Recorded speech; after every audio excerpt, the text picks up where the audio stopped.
So, it's been a month since the Season 7 fiasco. Almost nobody is happy about what happened in it, and I don't blame anyone for that reaction. Since Season 7, the deception between even the most loyal fans of the show has increased. But at this point, everyone, even some people who don't watch the series, know why the latest season of Voltron has received more backlash than any other before. The treatment of some characters in the show, which turned out to be not only deceptive, but also kind of sad, due to terrible narrative choices and poor marketing decisions. The trigger in this situation was a scene from the episode 8 of Voltron Season 7, where Adam, Shiro's ex-fiancé, dies. Most people didn't like this decision at all and complained about it. Some people did it by sending death threats and personal attacks to the executive producers. To that people I say, what the hell is wrong with you? You need Jesus? Don't do that. Luckily, there were also some people that complained in a respectful way, based in good arguments. But there were also people saying to the last group, you are only mad because your ship isn't canon. You are dumb. Adam wasn't the representation. Shiro was. Shiro is gay. You queer-baited yourselves. So let's talk a little bit about it. Here are the real reasons for the backlash. It's an opinion video, Nope, no, you don't. First of all, I think it's proper to mention that I'm gonna focus on the actions that could have been prevented by the staff involved in the show. So I won't talk about how DreamWorks tagged their Voltron videos as clans, the pictures they put in the trailers, or the downright insulting thumbnails they used in Netflix to promote Season 7.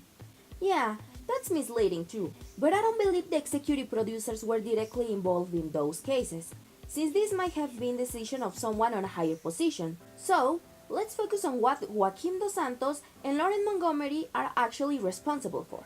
During the big backlash the Season 7 received, people defended the show, saying that the fans had very unrealistic expectations about the show, and that we had representation, just not the one that we wanted, that we, as fandom, overhyped ourselves.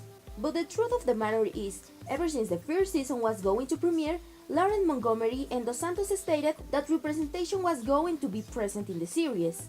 And while never explaining to what extent, this element was treated as a spoiler during 2 years, which made this aspect seem as if it were going to be a big deal at some point of the show. Also, in one interview, it was implied that getting representation allowed in a platform like Netflix was easier than in other places. Despite this, the phrase, you queer-baited yourselves, could still make sense for some people. But then everything changes once we get to the 2018 San Diego Comic-Con. The Voltron official's account tweeted, Lauren Montgomery says you will meet Adam, Shiro's significant other in Season 7.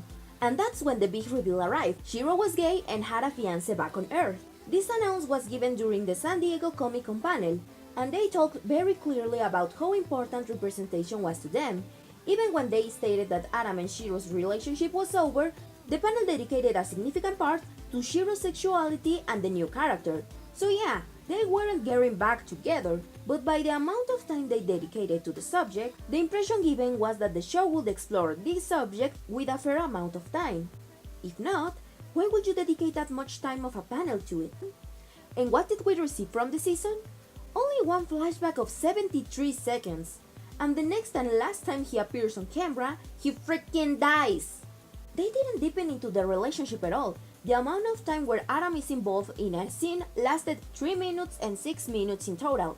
3 minutes and 17 seconds if we count when Adam's name appears at the end of the season. I know it because I used a chronometer. What? If they weren't gonna spend that much time in the topic, why bringing it up at the Comic-Con the way they did? It wasn't a big part of the plot, it didn't affect the character in any significant way. No, don't comment anything yet, I'm gonna elaborate on this later in the video, hold on. And if you hadn't had heard what it was said at the Comic-Con, you wouldn't get the idea that these two were in love before the Kerberos mission, or in the best case, you will get confused due to the ambiguity of the scene. And yet, they made everything seem like it was a big deal inside the show, when it wasn't. Heck, there was even an alternate version of the dub, where the whole thing is shown as if Shiro and Adam were only friends, in case the fiancé backstory weren't approved. Dos Santos and Montgomery later explained how much they fought for making Shiro gay, which was also confirmed by a storyboardist of the show, and I won't question that. But then, Why did they express before how groundbreaking the representation was, when obviously it wasn't the case? Why keep saying and saying, oh yeah, representation, when this was the best they could do? A lot of this mess could have been easily avoided if they just hadn't revealed that Shiro was gay until season 7 had been released. That way, the fandom wouldn't have felt that lied to. Yes, the fandom is prone to hype itself over nothing, but this time, the declarations of Comic-Con and various interviews fueled unrealistic expectations by giving a terrible approach to the topic. Now, I hear some people saying that the whole Adam thing was queerbaiting, but to be fair, it wasn't exactly that as much as word of gay. It's not queerbaiting because Adam and Shiro aren't straight, and queerbait refers to hinting to a non-existing relationship. But that doesn't make things much better, since you could only know for sure Adam and Shiro were dating if you had previously listened to the showrunner's declarations, because the nature of the relationship is unclear inside the show. That's word of gay. But no matter how you call it, that couldn't have totally prevented the backlash, because Adam's death was already upsetting by itself. What? No, I was just... I won't go that deep into this point, because everyone has already given a solid argument about why this decision was so upsetting. But to be quick, Adam dying is basically the bury your gays trope, which consists in killing the gay character of a story. This trope is extremely harmful, because it keeps the idea that people that are not straight can have, or even worse, don't deserve a happy ending. If you wanna know more about this, you can check this very well worded post on Tumblr that explains the topic with some historical context about the portrayal of gay people in entertainment. Link in the description. Considering that, I was floored when I saw Voltron doing such a toxic and regressive trope. But hold on, some people say, Adam might have died, but we also had Ezor and Cedric, and I could give you that, but it's implied that they died too, so yeah, that doesn't make things any much better. But what about Shiro? He isn't dead. He is the representation in the story. What are you talking about?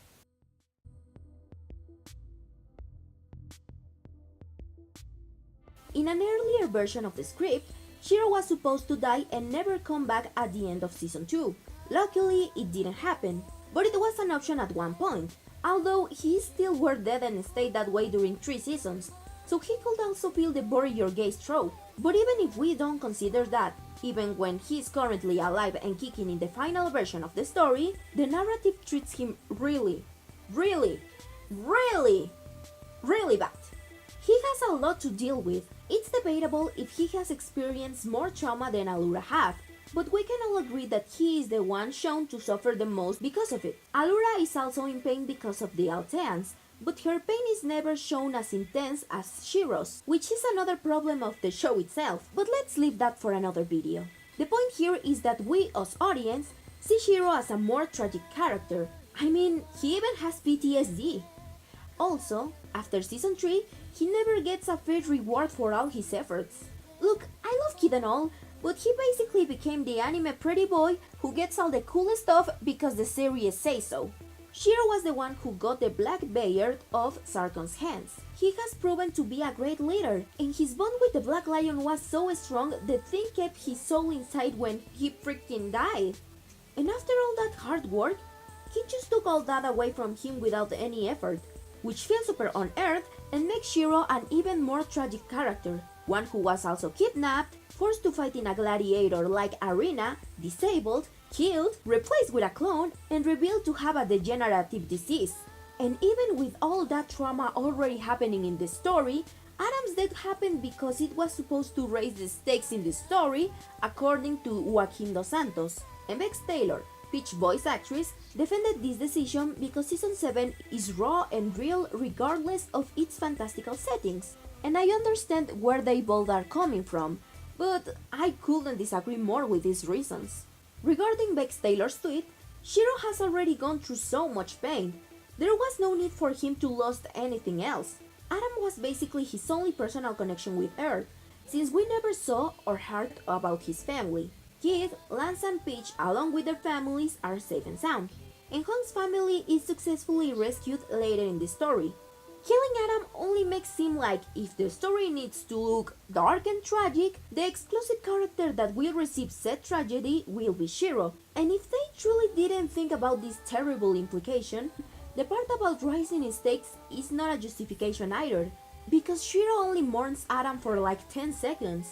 The try they did to give Adam's death a purpose was horribly executed, because the impact it made in Shiro it's never shown. It really amazes me that this terrible mishandling of a character's death is in the same show that made a very impactful scene to show Peach's grief for his older brother, who wasn't even dead. For God's sake, Robert's death was portrayed more tragically than Adam's. And if time was the problem, they could have easily had it if they had not dedicated that many time to a bunch of secondary characters we don't really care about. Just saying. Okay, this point not only disappoints me, this really makes me mad. Even showrunners keep saying that the story is not about romance, that we are only angry because our ship isn't canon.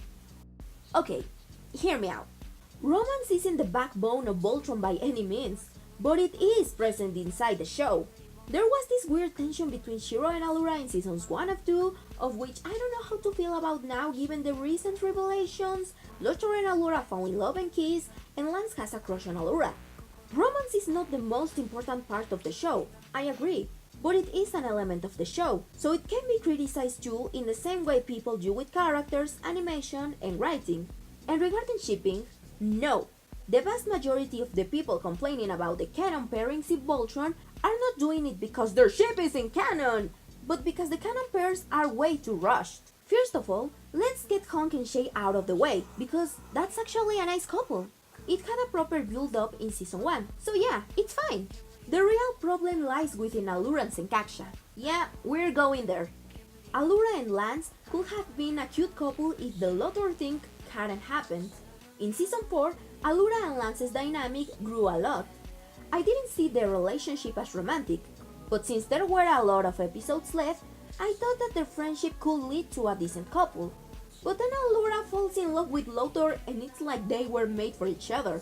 Despite the outcome of their relationship, Allura and Lotor could understand each other's internal struggles.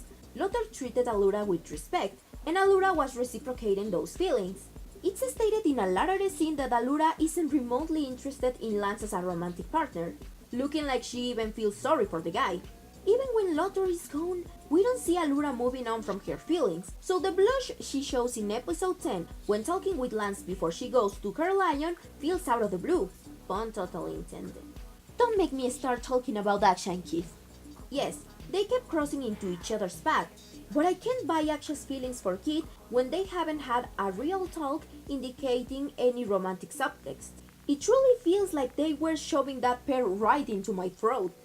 This romantic subplot does not only doesn't make sense, but also makes Aksha seem like a stalker who followed Keith just because some weird crush.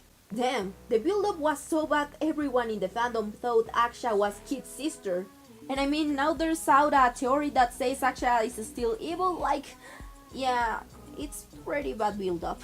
When Aksha was in Keith's father's graveyard, it felt undeserved for her to be there, since she and Keith never had a really great bond. But whatever, I guess I'll have to deal with it. So yeah, canon pairings in general are not great either, but they had happy endings despite the narrative's lack of logic in this regard. And when you see all those happy relationships happening in the same season, and then look at Shiro being the only main character who remains alone, without even a family, creates another pretty bad implication considering that Shiro was the only main character who had a relationship with a character of the same gender. I'm not saying Shiro and Adam should have got back together, but it gives a pretty bad outlook that the only homosexual relationship in the show ended with one of them death.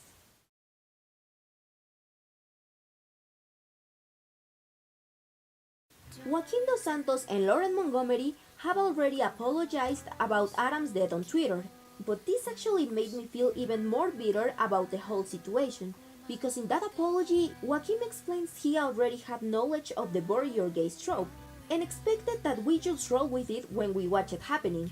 I guess that is what really stings to me. That despite knowing how harmful this trope is, how literally sad was going to be for others, they decided to do it anyway. Voltron has a lot of problems, And I was willingly watching the show despite all of that, because it had a lot of good things too. But this is a mistake I can't ignore just like that. And I don't feel that sure about watching the final season anymore, because what they did this time was seriously awful.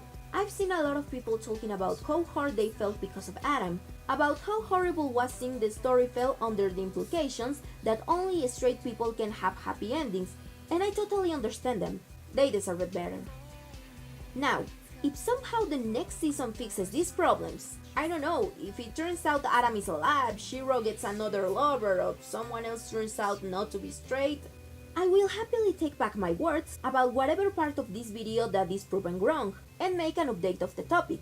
But for now, all I can say is, if this is how you were going to tackle such a sensitive topic, it would have been better if you had not done it in the first place. You said representation was important, but you blew your representation out of proportion and wrote a very regressive trope. You said representation was easy to get, but you later showed that wasn't the case. You had gay characters, but you buried them. You claim Shiro is the true representation of the show, but you also use him as the only target of torture in the series of all the main characters. You wanted to show the stakes of the war, but only the gay character of the main cast had to suffer a major loss. You knew all of this, but you did it anyways. Yes, there was representation, but it was a terrible representation.